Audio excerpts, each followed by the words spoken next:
အားလုံးပဲမင်္ဂလာပါရှင် SN Reading Channel ကနေပြီးတော့ကြိုဆိုလိုက်ပါတယ်ရှင်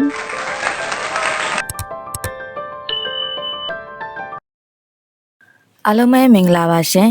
ဒီကနေ့မှာတော့စာရေးဆရာကြီးရွှေဦးတောင်ရဲ့စိန်ကျဲသည့်ပျောက်ဆုံးမှုဝတ္ထုဇာတ်လမ်းလေးကိုဖတ်ပြပေးသွားမှာဖြစ်ပါတယ်ရှင်ဦးအောင်ကျော်သည်ပဲခူးမှရန်ကုန်သို့မိရထဖြင့်လိုက်ရန်အတွက်ဘူဒါယုံသို့ရောက်လာ၍မိရထဘက်အမှုရန်တယောက်အားစုံစမ်းလျာထိုနေ့မှာမိရထနောက်ကျလိမ့်မည်ဟုသိရသဖြင့်ဒုတိယတန်းလက်မှတ်တစ်စောင်ဝယ်ယူပြီးလျှင်ဒုတိယတန်းခရီးသည်များဆောင်သောအခန်းသို့ဝင်၍လက်ဆွဲတရေအိတ်ကလေးကိုချပြီးသတင်းစာတစ်စောင်အားဖက်လျက်ရှိနေလေသည်မကြာမီနှုတ်ခမ်းကြီးလက်သေးနီနှင့်ခင်မီအောင်ဝေစားလျက်မိမပြိုတယောက်သည်ထိုအခန်းသို့ဝင်လာ၍ဦးအောင်ကျော်ကိုကြည့်နေရာဦးအောင်ကျော်မှာသတင်းစာဖက်လျက်မော့ကြည့်လိုက်သောအခါတွင်မျက်လုံးချင်းစုံမိကြ၍မိမပြိုကလည်းတိတလူလိုမျက်နှာထားနှင့်ပြန်၍ကြည့်နေလေသည်ဦးအောင်ကျော်မှာအပိုးအပန်းအောက်ကျနောက်ကျရှိသူတယောက်မဟုတ်သည့်အပြင်မိမပြိုဤရုပ်လက်ခဏမှာလည်းခစ်ဆန်သလောက်အစဉ်ပြေ၍ပိုးပန်းခြင်းစပွဲဖြစ်လျာငါသတင်းစာကိုချထား၍နှုတ်ဆက်မိပြုမိသောအခါတွင်မိမပြိုသည်မျက်လွှာချလျက်အခန်းပြင်သို့ပြန်ထွက်သွားလေသည်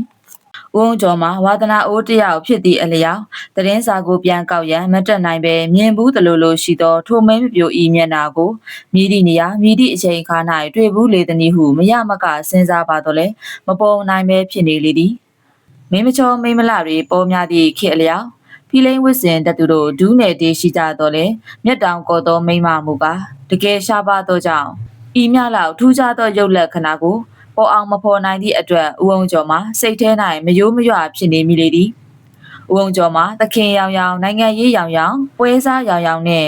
ဗြိတိရှတခေလုံးတွင်ခြောင်လည်နေခဲ့ပြီးနောက်လွတ်လပ်ရေးရချိန်မှစ၍အကက်အရက်ကောင်းသည့်လက္ခဏာနှင့် Insport လိုင်စင်2ချီ3ချီရလိုက်သည်တွင်အပွားကြီးပွားခဲ့၍ရန်ကုန်မြို့၌ကုံစုံဆိုင်ကြီးတစ်ဆိုင်အပြင်ပဲခူးတွင်လည်းရှက်ဆိုင်ကြီးတစ်ဆိုင်ဖွင့်နိုင်သောအခြေသို့ရောက်ခဲ့လေသည်မယားတယောက်ကိုကြွား၍မယားတယောက်တည်ဆုံးပြီးသည့်အခါတွင်မှဤအခြေအနေသို့ရောက်လာခြင်းဖြစ်ရငါဦးအောင်ကျော်သည်ရုတ်တရက်အိမ်တော်မပြုတ်သေးပဲအခြေကောင်းအနေကောင်းမိမပြိုကိုရမှ UN ဟုဆုံးဖြတ်ချက်နှင့်လူပြိုကြီးလုံနေသူတယောက်ဖြစ်လေသည်ဦးအောင်ကျော်သည်တနင်္လာနေ့တိုင်းရန်ကုန်သို့ပြန်လာသည့်ထုံစံရှိလေသည်အသက်မှာ40နီးပါးရှိ၍သခင်လူတက်များအနက်တွင်ဥပဒေယုံနှင့်ဂိုက်ဆိုင်အတော်ကောင်းသူတယောက်လည်းဖြစ်ပေသည်တွေးတော၍မပေါ်နိုင်သည်နှင့်ဦးအောင်ကျော်သည်ချထားသောသတင်းစာကိုတဖန်ပြန်ကောက်၍ဖတ်အောင်မြည်ပြုသည်တွင်ရခင်မိမပြိုသည်အခန်းတွင်သို့ဝင်လာ၍ဦးအောင်ကျော်ထံသို့ဆိုက်ဆိုက်မြက်မြက်လျှောက်လာလေ၏ဦးအောင်ကျော်သည်သတင်းစာကိုချထား၍မပြုံးတပြုံးမျက်နှာထားနှင့်ကြည်နေစဉ်မိမပြိုသည်လည်းကလထိုင်တစ်လုံးသို့ဝင်ထိုင်လျက်ဦးအောင်ကျော်ဟုတ်ပါစားရှင်ဦးအောင်ကျော်မှာအံ့အားသင့်လျက်ဟုတ်ပါတယ်မိန်းကလေးတစိတ်ကလေးပါဦးရဲ့ကျမအတွက်ကိစ္စကလေးတစ်ခုဆောင်ရွက်ပေးပါရှင်ဦးအဖို့တိတ်ပြီးမပင်ပန်းပါဘူးကျမအဖို့တော့တိတ်ပြီးအရေးကြီးပါတယ်ရှင်မိန်းကလေးကဦးကိုဘယ်နဲ့တည်တယ်လဲဦးကကျမကိုမသိပေမဲ့ကျမကဦးကိုသိပါတယ်မင်းကြီးကတော့တော်မြရွှေအိမ်ကိုခဏခဏဦးလာတယ်မဟုတ်လားကျမကသူ့အိမ်မှာနေတဲ့ခင်မူမူပါရှင်မင်းကြီးကတော့တော်မြရွှေမှာအရာရှိကတော့မုတ်ဆိုးမကြီးတယောက်ဖြစ်၍ရုပ်ရည်တနာကမရှိသောမိမပြိုကလေး4-5ယောက်ထက်မနည်းကျွေးမွေးဆောင်ရှောက်ထားပြီးလျင်၎င်းတို့၏အပြုစုခံလျက်ပွဲလန်းတပင်နှင့်ဇေဒီပထိုးများသို့တပျော်တပါးသွားလာကြခြင်းအပြင်စိတ်တစ်မျိုးယူတတ်သောမိန်းမကြီးတယောက်ဖြစ်၏ထိုမိန်းမကြီးအိမ်သို့အရာရှိကြီးများစစ်ဘိုးကလေးများသည်တဦးနှင့်တဦးမိတ်ဆက်ခြင်းအပြင်အသည့်မိတ်ဆွေများဖြစ်ကဝင်ထက်သွားလာလေရှိရာဦးအောင်ကျော်သည်လည်း3-4ကောက်မကရောက်ဖို့လေသည်မင်းကလေးများမှာရုပ်ရည်တန့်ပြတ်၍အနေအထားကျစ်လေသိသည်သူများဖြစ်သည့်အလျောက်ကတော့ဖြစ်သွားသူများလည်းတစ်ကြိတ်တံမနေရှိလေ၏မိန်းကလေးတယောက်အိမ်အောင်ကြသည့်အခါအခြားတယောက်ရအောင်ရှာတတ်သည်ဖြစ်၍ဒေါ်မြရွှေ၏အိမ်တွင်မိန်းကလေး4-5ယောက်ထက်ဘယ်သောအခါမျှရော့သည်မရှိကြဦးအောင်ကျော်မှမူကားထိုအိမ်သို့ရောက်ဖူးတော်လဲအခြေကောင်းအနေကောင်းလှမ်းသူဖြစ်သောကြောင့်ဤမိန်းကလေးများကိုစိတ်မကူးသဖြင့်ခင်မူမူကိုရုတ်တရက်မမှတ်မိခြင်းဖြစ်၏ပျော်တက်တက်ကြံစီရမှာလဲဒေါ်မြရွှေအိမ်၌မဖြစ်နိုင်ကြောင်းသိသည်နှင့်အတီမယူလိုသည့်အတူတူလက်လျှော့သည့်အနေဖြင့်ထိုမိန်းကလေးအုပ်ကိုအေးမလုပ်ခဲ့ခြင်းဖြစ်လေသည်ဦးအောင်ကျော်သည်ခင်မမူအားပြောသည်နှင့်တပြိုင်နက်မှတ်မိလောက်တော့လေအဝေးမှသာမြင်ရ၍ဤမြလောက်လှမှန်းမသိကြယခုမှအနီးကပ်ကြည့်ရသဖြင့်ချောလာသည်ဟုစိတ်ထဲ၌ထင်မိလေသည်အော်ဟုတ်ပေသားပဲဒါကြောင့်မြင်ဘူးပါတယ်လို့ထင်နေတာပြောစမ်းမအောင်ဗျာဘလို့ကိစ္စအတွက်ဘလို့များဆောင်ရွက်ပေးစေခြင်းလို့လဲဒီလိုပါဦးရှင်မင်းကြီးကတော့တော်မြရွှေကိုကျမတို့ကမေမေကြီးလို့ခေါ်ပါတယ်ရှင် မေမေကြီးနဲ့ကျမတို့မိန်းကလေးတစုနဲ့ရွှေမော်တော်ဖျားဖို့ရအောင်ပကိုးလာကြပြီးလိပ်ပြာကန်ရက်မှာတဲခိုနေကြတော့မေမေကြီးကကြိုက်တီးဖျားဖို့ကျင်တယ်လို့ရုတ်တရက်အကြံရသွားပြီးသွားဖို့စီစဉ်ပါတယ်ဒီတစ်ခါမှာမေမေကြီးရဲ့သမီးကပွဲတိုင်ကိစ္စလေးရှိလို့စိန်ကျဲသီးတစ်စုံပို့လိုက်ပါလို့မေမေကြီးစီမှာမှာပါတယ်မေမေကြီးသမီးဝင်တော့ကြော်ဒေါခင်ခင်ကြီးကိုဥတီမှာပေါ့ဂိုးဒန်ဗယ်လီမှာနေတယ်လေတိပါတယ်ဦးသိန်းဆန်မိန်းမပဲဟုတ်ပါတယ်ဦးရဲ့ဒီတော့ကမေမေကြီးနဲ့မိန်းကလေးတွေကတော့ကြိုက်တီးဖျားကိုသွားကုန်ကြပြီးကျမကတော့မေမေကြီးကသူ့သမီးစီကိုစိန်ကျဲသီးပို့ဖို့ထားပစ်ခဲ့တဲ့ဦးရဲ့အော်ဒီလိုလား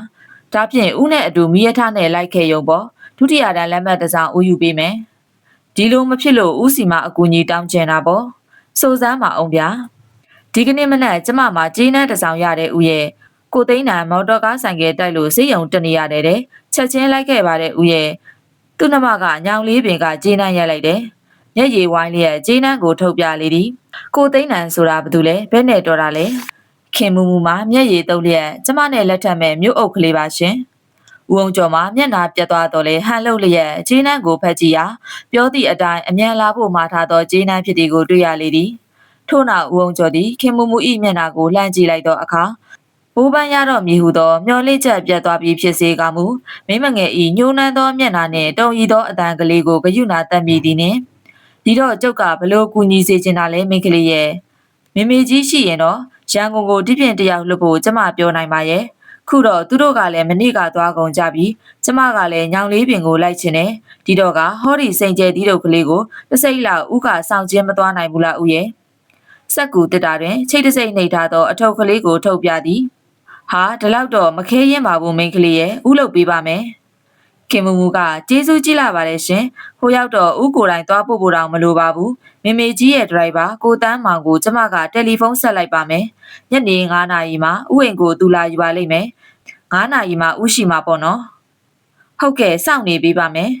ဒရိုင်ဘာကိုတန်းမောင်ကိုလည်းဥမြင်ဘူးမှာပေါ့မြင်တော့မြင်ဘူးပါရဲ့ကောင်းကောင်းတော့မမှတ်မိဘူးသို့တော့ဒီလိုလုပ်ပြီးတော့သူ့စီကိုတယ်လီဖုန်းဆက်တော့ကတန်တုတ်တီဆိုတဲ့စကားလုံးထည့်ပြောလိုက်ပြီးတော့ဒီစကားကိုသူပြောနိုင်မှဥကပေးလိုက်မယ်ခင်မူမူကနေရာကျလိုက်လေဦးရေတန်တုတ်တီတဲ့နော်သို့တော့ကောင်းကောင်းမှတ်သွားနော်မိသွားရင်ကြွားကြနေအောင်မယ်မမေ့စေရပါဘူးဦးရေတန်တုတ်တီတဲ့နော်ဦးစိတ်ကူကလေးဟန်ချလိုက်တာဦးရေဦးကစစ်ထဲမှာစနစ်အကြောင်းကြားဘူးတာကိုမိန်းကလေးရဲ့ထို့နောက်ဦးအောင်ကျော်သည်ခင်မူမူအပ်လိုက်သောတစ်တာကလေးကိုရှက်အင်းကြီးအိတ်ထဲသို့ထည့်၍ကျဲသီးပုံးကလေးတက်ပြီးလျင်စပွဲကမ်းမှစားစရာများမှာယူမီပြုတ်သေးရာခင်မူမူကအချိန်မရှိတော့သဖြင့်တီးခံဖို့တောင်းပန်ကထွက်သွားသည်နှင့်ငေးလျက်ကြမ်းရည်လေသည်ဦးအောင်ကျော်သည်ရောက်လန်းရှိမိမိနေအိမ်သို့ရောက်သောအခါခင်မူမူအပ်လိုက်သောတစ်တာကလေးကိုမိကန်တစ်တာ၌ထည့်ထား၍အင်စပို့လုပ်ငန်းနှင့်ပတ်သက်သည့်နိုင်ငံခြားကုမ္ပဏီများထံမှစာများကိုဖတ်ရှုကာအလုံစပွဲတွင်ထိုင်လျက်ရှိ၏9နာရီထိုးလက်သောအိမ်ဝင်းထဲသို့ကားတစ်စီးဝင်လာတန်းကြားသည်နှင့်နိုင်ကိုလှမ်းကြည့်၍ဒရိုင်ဘာမောင်ပါတန်းဖြစ်ရမည်ဟုသတိရမိ၏တို့ရတွင်လေကားရင်း၌ကားဆိုင်၍အိမ်ပေါ်သို့လူ3ယောက်တက်လာသောအခါမှာဦးအောင်ကျော်မှအံ့အားသင့်သွားလေတော့သည်လူ3ယောက်မှာအရက်ဝစ်စားနှင့်ဖြစ်တော်လဲတယောက်က CID ဘက်ကစုံတော့အရာရှိဦးအောင်ပေပါခမားဟုပြောသည်နှင့်ဦးအောင်ကျော်လည်းအံ့အားသင့်စွာနှင့်ပင်နေရာထိုင်ခင်းပေးလေသည်ကြံလူ2ယောက်တို့အနက်တယောက်မှာပလိတ်နှင့်တူ၍ကြံတယောက်မှာအရက်သားဖြစ်ဟန်တူသည်ဟုအကဲခံမိလေသည်ဘာကိစ္စပါလဲခမညာကိစ္စကတော့မင်းကြီးကြော်တော်များရွှေအိမ်မှာနေတဲ့ခင်မူမူကအပ်လိုက်တဲ့အထုပ်ကလေးနဲ့ပတ်သက်ပြီးစုံစမ်းဖို့လာရခြင်းပါပဲခမညာဦးအောင်ကျော်မှာခတ်ချေပြီးဟုဆို၍စိတ်ထဲ၌ဒိတ်ခနဲဖြစ်သွား၏ဟုတ်ကဲ့အထုပ်ကလေးကဘလို့ကြောက်မှလဲခမညာဒီအထုပ်ကလေးကတော့လက်ထဲရှိတယ်မဟုတ်လားခမညာဟုတ်ကဲ့ပါခမညာရှိပါတယ်ဦးအောင်ဖေမှာတော်ပါသေးရဲ့ဆိုသောမျက်နှာအမူအရာနှင့်ဟင်းချလိုက်၏ဒီထုတ်ကလေးကိုခမားဖွင့်ကြည့်မိပါသလားဟာဘဲနဲ့ကြည်ဝင်ပါမလဲခမားတိတိကျကျချိတ်တစိတ်ပိတ်ပြီးအပ်လိုက်တာပဲသူ့ဥစ္စာရှင်မဖွင့်ဝင်မှာပေါ့ညနေ9နာရီမှာမောင်တန်းမောင်လာယူလိုက်မယ်လို့မှားလိုက်ပါတယ်9နာရီတော့ထိုးပြီးမောင်တန်းမောင်ကတော့မပေါ်လာသေးဘူးဘယ်မောင်တန်းမောင်လဲခမားမင်းကြီးကြော်တော်မြရွှေရဲ့ဒရိုက်ပါပေါ့ဦးအောင်ဖေကဟုတ်ပြီဗျခွင်းဆက်တစ်ခုလိုနေတာအခုမှပြေဆုံးတာကိုဟုတ်ပြီဟုဆို၍၎င်းဤတပည့်အားလှမ်းကြည့်လိုက်ရာတပည့်ပလိတ်လေခေါင်းညိတ်ပြလိုက်လေသည်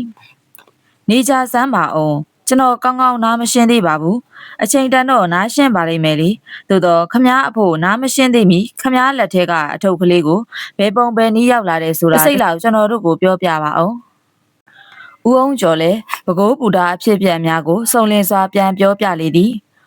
ဦးအောင်ဖေတို့၃ယောက်သည်ဦးအောင်ကျော်ပြောပြသည့်အဖြစ်အပျက်များကိုဂရုစိုက်၍နားထောင်ကြပြီးနောက်ဦးအောင်ဖေကခုပုံတော့ရှင်းသားပဲသို့တော့ဦးအောင်ကျော်မသိသေးတဲ့အကြောင်းအရာကိုကျွန်တော်ပြောပြရပါအောင်မယ်အမှန်ကဒီကျဲသီးဆောင်ဟာဒေါ်မြရွှေကသူ့သမီးဒေါ်ခင်ခင်ကြီးစီပို့ဖို့ဆိုတာမဟုတ်ဘူးခမဦးအောင်ကျော်ကနှုတ်ဘဲပုံကျွန်တော်လက်ထဲရောက်လာတယ်လေဦးအောင်ဖေကဘဲပုံရောက်လာတယ်လဲဆိုတော့တခိုးကဦးအောင်ကျော်လက်ထဲကိုအပ်လိုက်တာဖြစ်မှာပေါ့ဦးအောင်ကျော်ကအလိုလေးဗျာခင်မူမူတော့တခိုးမဟုတ်တန်ရပါဘူးမင်းကတော်ကြီးအိမ်မှာကျွန်တော်မြင်ဘူးပါတယ်ဦးအောင်ဖေကမြင်ဘူးတာကတော့ဟုတ်ပါတယ်လေဒါပေမဲ့တခိုးတော့တခိုးပဲခင်မူမူဟာမော်လမြိုင်ဘက်မှာတော့တကယ်နာမည်ကြီးတဲ့အပိုင်းသမားကလေးတဲ့ဗျထိတ်ထိတ်ကျဲတွေမှာဖြုတ်တယ်မင်းကလေးတဲ့ဒေါ်မြရွှေအကြောင်းကိုသူတို့ကသိလေတော့အိမ်မှာနေပြစေဆိုပြီးတနာလောက်တဲ့ရာဇဝင်ကလေးနဲ့ရောက်လာတာဆိုပါတော့တနေ့ညကဒေါ်မြရွှေအိယာဝင်မှာနှုတ်တစ်ခွက်တောက်နေကြထုံစံအတိုင်းခင်မူမူကနှုတ်ဖြော်ပေးပြီးမှနှုတ်ထဲကိုစိတ်ခတ်ပြီးတော့အတော်ကြီးမိန်မောနေတော့ခေါင်းအောက်မှာအလွယ်ထားတဲ့စိန်ကျဲသီးစုံကိုလစ်ပြေးတယ်လို့ကျွန်တော်တို့ယူဆတာပဲခင်မူမူကိုတော့ညောင်လေးပင်ဘူတာယုံအစင်မှာဖမ်းထားပြီးပါပြီသို့တော့သူ့မှာရှာကြည့်တော့ကျဲသီးစုံကိုမတွေ့ရဘူးတဲ့ဘကိုးဘူတာဒုတိယတန်းခရီးတဲ့စောင့်တဲ့အခန်းမှာခင်မူမူကလူကြီးတယောက်လက်ကိုစက်ကူတစ်တာကလေးတစ်လုံးအပ်လိုက်တာကိုမိရထားဘူတာယုံကြီးအလုသမားတစ်ယောက်ကမြင်လိုက်ရတယ်ဆိုလို့လူပုံမှန်ကိုကျွန်တော်တို့စီတယ်လီဖုန်းဆက်ပြီးပြောလိုက်လေတော့ကျွန်တော်တို့ကကွန်းချံဘူတာပြေးကြည့်ပါရဲ့ဒါပေမဲ့မိရထားကစိုက်သွားနေပြီသို့တော့ကန်အားလျော်စွာနဲ့ဦးအောင်ဖေးစီးခဲ့တဲ့တက္ကစီသမားလေးကိုတွေ့လေတော့အခြေရာကောက်ပြီးယခုလိုက်လာခဲ့တာပါပဲဖြစ်မှဖြစ်ရလေဗျာဒီတငယ်မနဲ့ကျုပ်နဲ့တွေ့မှတွေ့တယ်ဗျာဦးအောင်ကျော်နဲ့ခင်မူမူတွေ့ရပုံကိုကျွန်တော်တို့ကအံ့အားသင့်နေကြတာပဲတကယ်ချင်းထားတဲ့အတိုင်းပဲဖြစ်နေပြီကောမဟုတ်ပါဘူးဗျာမတော်တဆတွေ့ကြတာအမှန်ပါသူကြီးစားစေးရုံတက်ရလို့အမြန်လာခဲ့ပါဆိုတဲ့ကြီးနှန်းဟာလည်းတမင်ကြိုတင်ပြီးစီစဉ်ထားကြောင်းထင်ရှားပါတယ်ဘယ်နည်းနဲ့မဆိုသူတို့ကဦးအောင်ကျော်ကိုဘူတာယုံမှာတွေ့လိမ့်မယ်လို့ကြိုတင်ပြီးတည်ထားနေပုံရတယ်ဦးအောင်ကျော်ကဒီနေ့ဒီရက်မိရထားနဲ့ရန်ကုန်ကိုလိုက်မယ်ဆိုတာဘသူ့ကိုပြောထားမိသေးလဲဟာဒါကတော့ကျွန်တော်ကလိုက်နေကြပဲတနင်္လာနေ့တိုင်းရန်ကုန်ကလိုက်သွားပြီးအင်္ဂါနေ့တိုင်းပြန်လာနေကြကိုကျွန်တော်ဆိုင်ဟိုမှာရှိတယ်လေအော်ဟုတ်တော့ဟုတ်ချေပြီဒါကြောင့်သူတို့လူစုကတီထားနေတာကိုခမားကိုယုံကြည်လောက်တယ်ဆိုပြီးအပ်လိုက်ဖို့အစီအစဉ်လုပ်ထားကြဟန်တူတယ်။ကိုင်းလေသူပြောတဲ့ဒရိုင်ဘာတန်းမောင်လာအောင်စောင့်ရသေးတာပေါ့။ဒီတော့တွင်းမှာခမားစိန်ကျဲသည်ထုတ်ခဲ့စားမအောင်ကြည်စမ်းပြရစီဟုတ်မှာဟုတ်ရဲ့လား။ဦးအောင်ကျော်သည်ကျဲသည်တစ်တာကိုမိခံတစ်တာထဲမှထုတ်ယူလိုက်၍ဦးအောင်ဖေလက်ထဲသို့အပ်လိုက်လျာဦးအောင်ဖေသည်ချိတ်တစိမ့်များကိုကြည့်ရှုပြီးနောက်စက်ကူတစ်တာ၌ပတ်ထားသောကြိုးများကိုမောင်းချထားနှင့်ဖြုတ်လိုက်လေသည်ဦးအောင်ကျော်ကလည်းဦးအောင်ဖေကိုစူးစိုက်လျက်ကြည်နေလေသည်စက်ကူတစ်တာကလေးအတွင်း၌ကဝါကုန်းများပြည့်ကျက်အောင်ထည့်ထားလျက်ဝါကုန်းများအလယ်တွင်စိန်ကျဲသီးတစ်စုံပေါ်ထွက်လာလေသည်စိန်ကျဲသီး၅လုံးရှိရာတွင်စိန်ကလေးများစီထားလျက်ထိတ်စိမ်မှမူတလုံးလျင်9ရက်ဒီထက်မနည်းအချိန်စီးလိမ့်မည်ဟုဦးအောင်ဖေကခံမှန်းသေး၏ဦးအောင်ဖေကဆက်လက်၍မှန်ပါတယ်လက်ရာချီရလည်းမပြတ်ကျဲသီးဆောင်ကလည်းသတင်းပို့လိုက်တဲ့အတိုင်းကိုင်ညီပါတယ်ခမားလုတ်တဲ့ကျဲသီးဆိုခမားတိမှာပေါ့ရော့ကိုပါကျော်ကြည်စမ်းပါအောင်ပြဟုပြော၍မိမိနဲ့အတူပါလာတော့အရက်သားအသွင်ရှိတတိယလူအားကျဲသီးကိုလှမ်းပေးလိုက်ပြီးလျင်ဦးအောင်ကျော်ဘက်သို့လှည့်လျက်ဒီဟာကဗရင်ဆရာကိုပါကျော်ပါပဲဟုပြောလေသည်ကိုပါကျော်ဆိုသူသည်ကျဲသီးဆောင်ကိုလက်တွင်စ၍အိတ်ထဲ၌ပါလာသောကလေးကိုထုတ်ကာတလုံးစီစိစက်တိကျစွာကြည့်ရှုလျာဦးအောင်ဖေကစိတ်မရှိသောအမူအရာနှင့်ကိုလက်ရာကိုမသိဘူးလားဒီလောက်တောင်ကြည့်နေရသလားဗျာဟုပြောလိုက်ရ၏သို့နှင့်ပင်ကိုပါကျော်သည်ကျဲသီးစုံကိုမတင်ကားသလိုမျက်နှာထားနှင့်ထက်ခါကြည့်ရှုလေသည်နောက်ဆုံးတွင်မှကိုပါကျော်သည်ကျဲသီးတတာကိုစပွဲပေါ်တွင်တင်ထားလျက်ကျွန်တော်ကတော့ကျွန်တော်လုပ်ဘူးတဲ့ကျဲသီးစုံမဟုတ်ဘူးလို့ပြောရမှာပဲဤတွင်ဦးအောင်ကျော်သည်ထိုင်ရမှရုတ်တရက်ထားလျက်ခမားပဲနဲ့ပြောတာလေဗျကျုပ်ကလှုပ်ယူတယ်လို့ဆိုချင်တာလားဦးအောင်ဖေကမူမျက်မှောင်ကျုပ်လျက်ကိုဘကျော်နှင့်ဦးအောင်ကျော်တို့ကိုတလဲစီကြည့်နေတော့၏ကိုဘကျော်ကလဲယူတယ်ဟုတ်မဟုတ်ဒါတော့ကျွန်တော်မပြောတတ်ဘူးခမားသို့တော်လည်းဒီကျဲသီးစုံကတော့ဖြင့်ကျွန်တော်လှုပ်ပေးတာမဟုတ်ဘူးစိန်ကျဲသီးစုံမဟုတ်တာသိကြတယ်အမှန်မှာတော့ဒီဟာတွေကစိန်အစ်စ်မဟုတ်ဘူးခမားဓာတုပေတာစိန်တွေပဲ ဦးအောင်ကျော်သည်ပရိန်တဲ့ကိုဘကျော်နှင့်စိန်ကျဲသီးစုံကိုတလဲစီကြည့်လျက်ဟာအကျိုးတော်နေကုန်ပြီဟုလှုပ်ခနဲပြောမိလိုက်မိ၏ဦးအောင်ဖေကမူအိန္ဒိယကြီးစွာသောမျက်နှာထားနှင့်မေးစိတ်ကိုလက်ဖြင့်ပုတ်တက်ကကျဲသီးစုံကိုကြည့်နေပြီးနောက်တဲလာတဲ့လူစုပဲကိုကျွန်တော်တို့ကိုတပတ်ရိုက်သွားပြန်ပြီးမှတ်တယ်ဌာနကိုချက်ချင်းအကြောင်းကြားအောင်မှပဲတစိတ်ကလေးဦးအောင်ကျော်တယ်လီဖုန်းတစ်စိတ်လောက်သုံးပြရစေခင်ဗျာသဘောရှိပါခင်ဗျာဦးအောင်ဖေသည်တယ်လီဖုန်းစကားပြောပြီးနောက်စပွဲသို့ပြန်လာ၍ကျဲသီးတစ်တာကလေးကိုကောက်ယူကမှန်ဘလူးဖြင့်လှန်လောကြည့်ရှုလေသည်ထို့နောက်ဦးအောင်ကျော်ဘက်သို့ဆက်ခနဲလေကမျက်မှောင်ကျုပ်လျက်ဦးအောင်ကျော်ကဒီတစ်တာကလေးကိုဖွင့်မကြည့်မိဘူးဆိုတာမဟုတ်လားမကြည့်ရပါဘူးဗျာယူလာခဲ့ပြီးမိကန်တစ်တာတဲ့ထည့်ထားလိုက်တာပဲမဟုတ်ဘူးဆရာကြီးခုမှမှန်ဘလူးနဲ့ကြည့်လို့မြင်ရတယ်ချိတ်ကိုခွာပြီးပြန်ကတ်ထားတဲ့လက်ရာတွေ့ရတယ်တွေ့ရရင်မဆိုနိုင်ဘူးလေသူတို့လှုပ်ချင်လဲလှုပ်မှာပေါ့ကျုပ်ကတော့ဖွင့်မကြည့်ရတာအမှန်ပါပဲလာစမ်းပါအောင်ဦးအောင်ကျော်ခမားကိုယ်တိုင်ကြည့်လဲစမ်းပါအောင်ချိတ်ကိုအသာကလေးခွာပြီးသူ့နေရာသူပြန်ကတ်ထားတာမြင်ရတယ်မဟုတ်လားဦးအောင်ကျော်မှာမိမိအပေါ်၌အမှုပတ်ချေအောင်မီလို့စိုးရိမ်လာပြန်သည်နှင့်ရင်ထဲ၌ဒိတ်ခနဲလှုပ်ခတ်သွားပြန်လေသည်ဦးအောင်ဖေကခုပုံကတော့တော်တော်လေးအယုတ်ဆိုးနေတဲ့ဦးအောင်ကျော်ဒီတစ်တာကလေးကိုကျွန်တော်သိရတဲ့လောက်မှာခင်မူမူနဲ့ဦးအောင်ကျော်တို့နှစ်ယောက်တည်းပဲကင်ကြတွဲကြတယ်ခင်မူမူကကျဲသီးအစ်စ်ကိုမထဲပဲအတုကိုထည့်ခြင်းရင်ပထမကလေးကသူ့ဟာသူထည့်ထားလိုက်ရုံပဲရှိမှာပေါ့ပိတ်ပြီးမှတဖန်ပြန်ဖွင့်ယူနေဖို့တော့မလိုဘူးထင်တယ်မဟုတ်လားခုတိုင်းဆိုရင်တော်တော်လေးကြွားကြနေပြီကောဦးအောင်ကျော်မှာစိတ်လဲဆိုလန့်တော့အမူအရာနဲ့ကျွန်တော်ကတော့ကျွန်တော်သိရတဲ့လောက်ပြောပြပြီးပြီကောဒီထဲကနေပြီးခမားတို့ကဆွတ်ဆွဲကျင်သေးတာလားဦးအောင်ဖေကကျွန်တော်ကဦးအောင်ကျော်ကိုဆွဆွဲတာမဟုတ်ရပါဘူးဗျာအမှုသွားအခြေအနေကိုရှင်းပြခြင်းသာဖြစ်ပါတယ်ခုတိုင်းဆိုရင်ဦးအောင်ကျော်အပေါ်မှာအမှုပတ်နေပြီမို့လို့ကျေနပ်အောင်ရှင်းပြဖို့တာဝန်ရှိနေတယ်လို့ဆိုနိုင်ပါတယ်ဦးအောင်ကျော်ကခမားကမဆွဆွဲဘူးဆိုပေမဲ့ဆွဆွဲတာနဲ့ဘာထူးသေးလဲဗျာကျုပ်ကတော့မငြင်းကြပါနဲ့ဗျာကျုပ်မှလည်းမိကောင်းဆွေကောင်းရှားတယ်လို့မဟုတ်ပါဘူးဦးအောင်ဖေကဒီလိုမလုပ်ပါနဲ့ဦးအောင်ကျော်ကျွန်တော်တို့ကိုကူညီရင်ခမားမှာအကျိုးရှိမှာပဲဒီတော့ကတစ်စိတ်လောက်ကျွန်တော်တို့နဲ့အတူလိုက်လာပြီးတော့ဝင်ကလေးကိုရှင်းပြလိုက်ရင်ဒီကိစ္စပြီးပြတ်သွားမှာပါပဲဦးအောင်ကျော်မှာစိတ်နှလုံးပူပန်လျက်ရှိနေသည်ခင်မူမူကိုကျေးဇူးပြုမိခြင်းအတွက်ကြောင့်မိမိအပေါ်၌အမှုပတ်ချေပြီးဟုစဉ်းစားမိလေသည်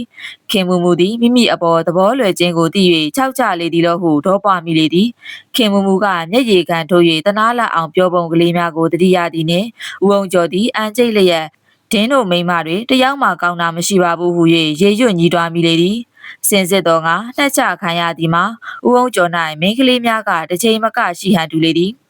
းအောင်ကျော်ကဝန်ကလေးစီကျုပ်လိုက်ပြီးပြောပြဖို့ဘာထူးအောင်ပါလဲဗျာခမားကိုပြောပြတာထက်ပိုပြီးပြောပြစရာတခွန်းမှလည်းမရှိတော့ပါဘူးဤအတော်တွင်တယ်လီဖုန်းမှခေါ်သည်နှင့်ဦးအောင်ကျော်သည်တယ်လီဖုန်းသို့သွားရာဦးအောင်ဖေကိုစကားပြောခြင်းသည်ဆိုပါတော့ကြောင့်ရော့ဌာနကခမားကိုစကားပြောခြင်းတဲ့ဟုဆိုကတယ်လီဖုန်းကိုဦးအောင်ဖေသို့လှမ်းပေးလိုက်လေသည်ဦးအောင်ဖေသည်တယ်လီဖုန်းကိုကောက်ယူ၍စကားအနှဲငယ်မျှအမေးအဖြေပြုလုပ်ပြီးနောက်ညနေသားတစ်မျိုးပြောင်းလဲသွား၍တယ်လီဖုန်းကိုချထားပေးပြီးလျှင်ဦးအောင်ကျော်ဘက်သို့လှည့်လိုက်လေသည်ဦးအောင်ကျော်ခမကျွန်တော်ပြောမှဆိုမှရှိမိရင်တီးခံပေးပါခမကျွန်တော်မှားပါတယ်ဌာနကတယ်လီဖုန်းနဲ့ပြောလိုက်တဲ့တဲ့ကဘကိုးမှာပဲစိန်ကျဲသီးပြန်တွေ့ပါပြီတဲ့ခမခင်မမှုလက်ထဲမှာမဟုတ်ပါဘူးသူတို့အဖွဲ့သားတယောက်ရဲ့လက်ထဲမှာတွေ့ရပါပြီတဲ့ခမခင်မူကစိန်ကျဲသီးအစ်စ်ကိုအဖွဲ့သားတယောက်လက်ထဲထည့်လိုက်ပြီးပလိတ်ကိုခြေရာဖြောင်းနိုင်တဲ့သဘောနဲ့အတုတစုံကိုဦးအောင်ကျော်လက်ထဲထည့်ပေးလိုက်တာနဲ့တူပါရဲ့ဝမ်းနေပါတယ်ခမကျွန်တော်ပြောမိတဲ့စကားများအတွက်တောင်းပန်ပါတယ်တီးခံပါခမနော်ကောင်းပါလေဗျာကျုပ်မှာတော့ခမားပြောလိုက်တဲ့စကားတွေအတွက်လူကိုထိတ်ထိတ်ပြပြဖြစ်သွားတော့တာပဲကောင်းပါလေမောင်မင်းကြီးသားရဲ့ဦးအောင်ဖေကကျွန်တော်မှာတော့ဝေတရားအတိုင်းဆောင်ရွက်ရခြင်းဖြစ်ပါတယ်ဦးအောင်ကျော်သို့တော့အခုတော့ဦးအောင်ကျော်နဲ့ပတ်သက်သမျှရှင်းလင်းသွားပြီမို့လို့စိတ်ရှုပ်စရာလည်းမရှိတော့ပါဘူးဗျာတို့ပေမဲ့အလုတ်ကလေးတစ်ခုတော့ကြံသေးတယ်ဦးအောင်ကျော်ရေခင်မူမူနဲ့တွေ့ဆုံခဲ့တဲ့အကြောင်းကိုတော့လက်မှတ်ကလေးထိုးပေးလိုက်ပါအောင်ဗျာဘာလဲဗျကျုပ်ကိုယ်တိုင်ရေးရအောင်ပါလားကိုယ်တိုင်ရေးစရာမလိုပါဘူးဗျာကျွန်တော်ကရေးပေးပါမယ်ဦးအောင်ကျော်ကလက်မှတ်ထိုးရုံပဲထိုးလိုက်ပါတော့ဦးအောင်ဖေသည်စပွဲတင်ထိုင်၍ရေးပြီးနောက်ဦးအောင်ကျော်အားဖတ်ပြလျာဦးအောင်ကျော်ဂျင်းနဲ့ဒီနေ့လက်မှတ်ရေးထိုးလိုက်လေသည်ထို့နောက်စိန်ကျဲသည့်အတူကိုဦးအောင်ကျော်ဒုက္ခရောက်ရတဲ့အမှတ်သားအနေဖြင့်ယူထားလူကယူထားလိုက်ပါဗျာကျွန်တော်တို့မလိုတော့ပါဘူးသို့တော့တစ်တာကလေးကိုတော့ဖြင့်ယူသွားပြစေခမခွင့်ပြုပါနော်ဤတွင်ပရိန်တဲ့ကိုဘကျော်သည်တစ်တာထဲမှစိန်ကျဲသည်ကိုဝါကုန်းကလေးများနှင့်လက်၍ဦးအောင်ကျော်အားပေးလျာ ဦးအောင်ကျော်သည်စိတ်ဝင်စားဖွယ်ရာကောင်းသောရာဇဝင်တစ်ခုအနေဖြင့်မိတ်ဆွေများအားပြောပြကရေမောရအောင်မည်ဟုသောအကြံနှင့်မိကန်တစ်တာတဲ့သို့ထည့်ထားလိုက်လေသည်ဦးအောင်ဖေသည်ဦးအောင်ကျော်ရဲ့တယ်လီဖုန်းနံပါတ်လေးဘယ်လောက်ပါလဲအကြောင်းရှိရင်ဖုန်းဆက်လို့ရအောင်မှတ်ယူသွားပါဦးမယ်ဦးအောင်ကျော်ကပြောပြ၍ဦးအောင်ဖေလည်းမှတ်ယူသွားလေသည်ထိုနေ့ညစာစားတောက်ပြီးတော့ဦးအောင်ကျော်သည်တတိယသည်နှင့်ဝင်တော့ကတော့ခင်ခင်ကြီးထံသို့တယ်လီဖုန်းဆက်၍စိန်ကျဲသီးဆောင်ပြန်ရသည့်အတွက်ဝမ်းမြောက်ကြောင်းကိုမျက်နှာလှုပ်လို့သည်နှင့်ပြောကြလေသည်ခင်ခင်ကြီးကဟုတ်ကဲ့လားရှင်ကျမဖြင့်တိတောင်မသိရသေးဘူးနေရာကျလိုက်လေရှင်မိမိစီကတယ်လီဖုန်းဆက်ပြီးပျောက်တဲ့အကြောင်းပြောပြပါသေးရဲ့ပြန်ရတဲ့အကြောင်းတော့ကျမတောင်မကြားရသေးဘူးရှင်ကဘဲကကြားတာလဲဌာနကသတင်းပို့လို့ကျွန်တော်လဲကြားတာပဲအော်မင်းကတော့ကတော့မကြားရသေးဘူးပဲကိုဒီကိစ္စမှာကျွန်တော်ပါပုံကလေးကိုတော့ကိုယ်တိုင်လာပြီးပြောပြရပါအောင်မယ်မနေ့ပြန်ကျွန်တော်လာခဲ့ပါမယ်နော်မင်းကတော့စောင့်သားနေပါကြွခဲ့ပါရှင်ကြားပြစီနော်ကြွခဲ့ပါရှင်ကြားပြစီနောက်တနေ့နန္ဒနိုင်ဦးအောင်ကျော်သည်ခင်ခင်ကြီးဤနေအိမ်သို့တွားရောက်လျာခင်ခင်ကြီးကဝမ်းမြောက်ဝမ်းသာကြိုဆိုပြီးတော့လေတစုံတစ်ခုပြောပြဟန်ရှိသည်ဟုဦးအောင်ကျော်ကအကဲခံမိ၏မနေ့ညကစိန်ကျဲသည်ပြန်ရပြီလို့ရှင်ကပြောလိုက်တာဟာရှင်ကဘဲကကြားတာလေကျွန်တော်စီလာပြီးစုံစမ်းတဲ့စုံတော့အရာရှိကိုဌာနကသတင်းပို့လိုက်လို့စုံတော့ကကျွန်တော်ကိုတဆင်ပြန်ပြောပြတာပဲအဲ့ဒါမဟုတ်ဘူးဆိုပါလားဦးအောင်ကျော်ရဲ့ခမဘဲနဲ့မဟုတ်တာလဲမင်းကြော်ရဲ့ကျွန်တော်နားမလဲပါဘူးစိန်ကျဲသီးဆောင်ကိုခုရက်ထိမတွေ့ရသေးဘူးတဲ့ရှင်မိမိစီကိုကျမတယ်လီဖုန်းဆက်ပြီးမေးကြည့်သေးတယ်ပြန်မရသေးပါဘူးတဲ့ဌာနကသတင်းမှကြားထားတယ်ထင်တယ်ဦးအောင်ကျော်မှာအံ့ဩလျက်ရှိ၏ဘဲနဲ့ဖြစ်ရတာပါလေမင်းကြော်စီကပြန်မရသေးဘူးလို့ကြားရရင်တော့ဌာနကမှားတာဖြစ်မှာပေါ့တဲလျှော်တဲ့လူစုပဲဒါကြောင့်ကျွန်တော်ဒီလူစုကိုတော့တိတ်ပြီးအထင်မကြီးပါဘူးဒီလောက်အရေးကြီးတဲ့ကိစ္စမျိုးမှာမှားရတယ်ဆိုတော့အံ့ဩစရာကြီးပဲဟုတ်တယ်ရှင်တိတ်ထူးဆန်းတာပဲနေစမ်းပါအောင်မင်းကတော့ဌာနကိုတယ်လီဖုန်းဆက်ပြီးကျွန်တော်မေးကြည့်စမ်းပါအောင်မယ်ခင်ဗျာဦးအောင်ကျော်သည်ဌာနသို့တယ်လီဖုန်းဆက်ပြီးနောက်အင်စပက်တော်ဦးအောင်ဖေရှိပါသလားခင်ဗျာဦးအောင်ကျော်ကစကားပြောကျင်တယ်လို့တစိတ်ပြောပေးပါဦးခင်ဗျာမကြမီဦးအောင်ကျော်ကြားရသည်မှာကကျွန်တော်ဦးအောင်ဖေပါပဲခင်ဗျာအခုပြောတာဘယ်သူပါလဲဒီမာလီဦးအောင်ဖေခမားလူစုမှားနေပြီဗျစိန်ကျဲသီးဆောင်ပြန်ရပြီဆိုတာမဟုတ်ဘူးတဲ့ဗျဘကိုးကမင်းကတော့ဒေါ်မြရွှေကပြောလိုက်တယ်တဲ့ဗျဘဲကစိန်ကျဲသီးဆောင်လေဗျကျွန်တော်နားမလဲပါဘူးခတ်တော်နေပါပြီဗျမနေ့တုန်းကခမားနဲ့ကျွန်တော်ပြောကြတဲ့စိန်ကျဲသီးဆောင်ပေါ့ဗျာမိတ်ဆွေမှားနေပြီထင်တယ်နော်မနေ့ကကျွန်တော်ဘဲမှမသွားရပါလားဒီပြင်တယောက်ဖြစ်ပါလိမ့်မယ်ဦးအောင်ကျော်မှာအတုံတုံလှုပ်၍သွားလေသည်နေစမ်းပါအောင်ဗျခမားတို့စီမှာဦးအောင်ဖေဘယ်နှယောက်ရှိတာလဲကျွန်တော်တယောက်ပဲရှိပါတယ်ခွာတော့ကြာနေပါပြီကောဘယ်နဲ့ဖြစ်တာလဲဗျာတခုခုတော့မှားနေပြီထင်ပါတယ်မိတ်ဆွေဖြစ်ပုံကလေးပြောပြစမ်းပါအောင်ဦးအောင်ကျော်လည်းအဖြစ်ပြက်ကိုပြောပြလေ၏ဒီလိုနဲ့မဖြစ်သေးဘူးခမားနဲ့ကျွန်တော်တွေ့မှဖြစ်တော့မယ်ခမားဘဲကနေစကားပြောနေတာလေမင်းကတော့ဒေါခင်ကြီးအိမ်ကပါပဲနေအောင်ဒါဖြစ်ကျွန်တော်လာခဲ့မယ်ဦးအောင်ကျော်သည်တယ်လီဖုန်းကိုပြန်ချိတ်၍ခင်မူမူအားတွေ့ဆုံကမ်းမှစ၍အကြောင်းအရာအလုံးစုံကိုဒေါခင်ကြီးအားပြန်ပြောင်းပြောပြလေသည်စကားအဆုံးတွင်စုံတော့ဦးအောင်ဖေရောက်လာလေ၏ဦးအောင်ကျော်မှာအံ့အားသင့်လာပြီးဖြစ်တော်လေဦးအောင်ဖေကိုမြင်သောအခါ၌ထက်လောင်း၍အံ့ဩရသေး၏အဘဲကြောင့်ဆိုသောယခုတခါရောက်လာသောဦးအောင်ဖေမှာဂျမန်နေ့ကမိမိနေအိမ်သို့ရောက်လာခဲ့သောလူမဟုတ်ဘဲအခြားတစ်ယောက်ဖြစ်နေသည်ကိုတွေ့ရသောကြောင့်ပေသည်ဦးအောင်ဖေကကိုင်ခမားအဖြစ်ပြက်ကိုအစကစပြီးအဆုံးတိုင်အောင်ပြောပြစမ်းပါအောင်ဦးအောင်ကျော်သည်ခင်ခင်ကြီးတွင်ပြောပြ၍ဆုံးသွားသောအကြောင်းအရာများကိုဦးအောင်ဖေအားတဖန်ပြန်၍ပြောပြလေသည်ဦးအောင်ဖေသည်အဖြစ်ပြက်ကိုကြားနာပြီးနောက်ဟုတ်ပါတယ်ကျွန်တော်လည်းဒီလိုပဲထင်တာပါပဲမိတ်ဆွေမှာလူလိမ်မိနေပြီကောခမညာ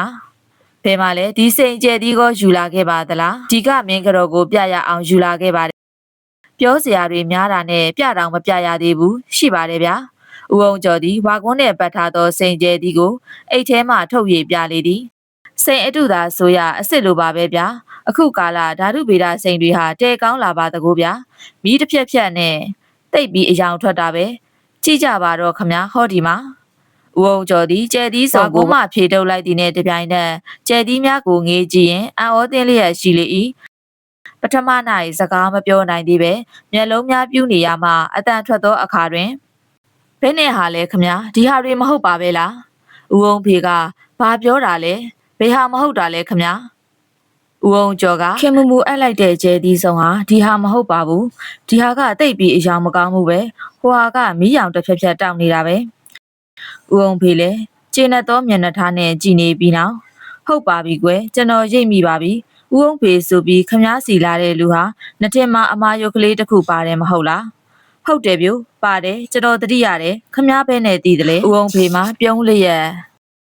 ကျွန်တော်ကဘယ်သူပဲဝါဆိုတာတွေးမိလို့ပေါ့သူ့တင်မကဘူးသူ့ဘော်နှစ်ယောက်ကိုပါတီးပါသေးရဲ့မော်လမြိုင်ကစပြီးရေးမိတ်တဝဲတီတနင်္သာရီခရိုင်တစ်ခုလုံးမှာသူတို့အဖွဲ့မှွေနေတာပေါ့ခင်ဗျာစုံတော့တစ်ဖွဲ့လုံးကသူတို့ကိုခြေရခံနေတာကြားလာပြီးကောမိလူနဲ့လက်မတင်ကလေးလွတ်သွားတဲ့လူတစ်တိုက်ပေါ့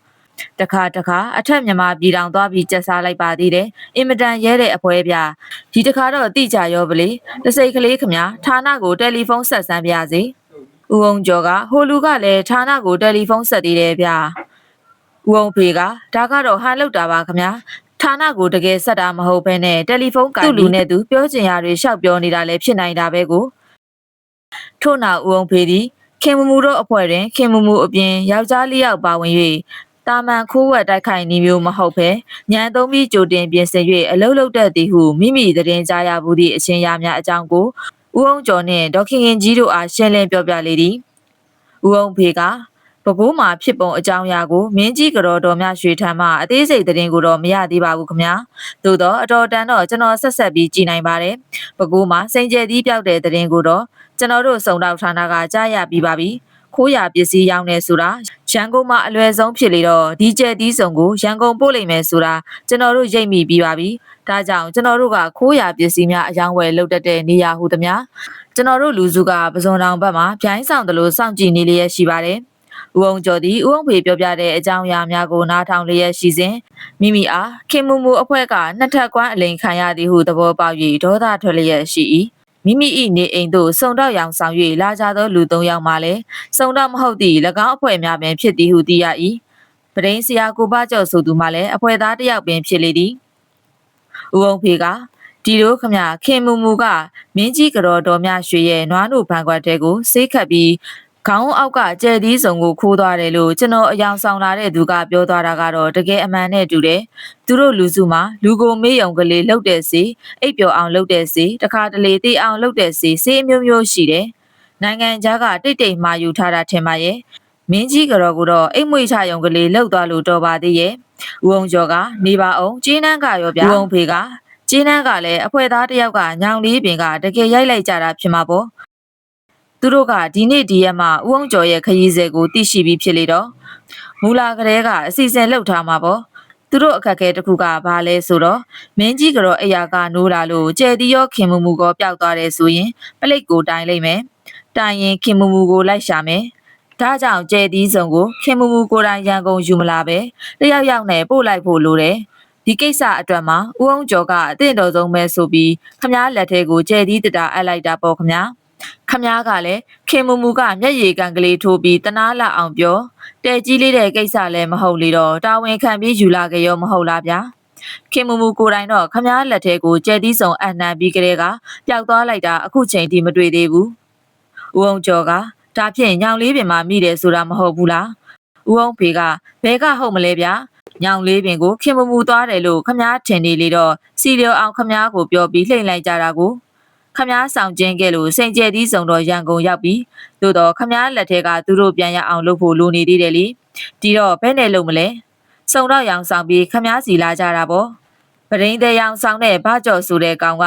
မျက်လက်သမားပြအလွန်လက်လက်တဲ့ကောင်ပဲ